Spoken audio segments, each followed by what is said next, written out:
Our SWAT team is on scene. The house is surrounded. Our negotiators are attempting to communicate with him at this point. Beyond that, I can't go into any more details. Can you say anything about that original call that brought them here? It's going to be a med call, and I'll leave that with Captain Tommy Rutledge with the fire department. Captain, what do you want to... 6 people inside? We have the suspect and 4 firefighters. Originally there was 5. Okay. He allowed one of the firefighters to leave to move the fire truck. No civilians inside? No civilians as far as I know. So he let one go. What does that tell you about his willingness to negotiate? Does that say anything? Our officers are working with him at this point. Was he alone when he made the initial call, or were there other people with him? I don't know.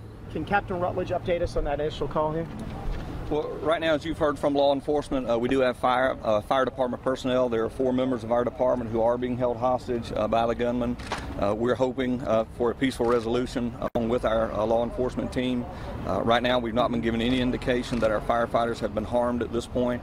And again, we're leaving the resolution up to our law enforcement officials, and we'll update you as soon as we know more information.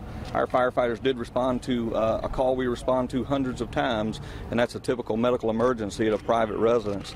There was no indication or any reason to believe that there would be a violent situation or an unrest when they arrived at the scene. They went in, began to do what they do every day when they were taken hostage. So right now, again, we're not getting any word that any of those firefighters have been harmed, and we are hoping for a peaceful resolution along with our law enforcement team. What's in your heart? It's got to be tough for you guys to watch this happen. Well, as you can imagine, it's difficult for any public safety official or civilian to see something like this take place. And again, our hopes are for a peaceful resolution, and that's what we're aiming for today. Was there actually a medical emergency, or is that part just totally... Well, right now we're not releasing that information. Again, as we know more and we're able to release more, we'll certainly do so as it comes available. And were these firefighters on one call, one emergency call in one truck? Well, these firefighters responded from the nearby fire station to this address, 1 ambulance and 1 engine. Our department provides advanced emergency medical services through the fire department. Those firefighters and EMTs are cross-trained as medical and firefighting forces. And again, this is something we do typically hundreds of times, and no indication that there would be anything wrong once they arrived at the home, even when they made entry.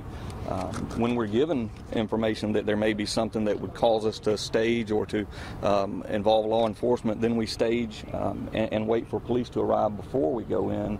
But again, that was not the case in this particular call.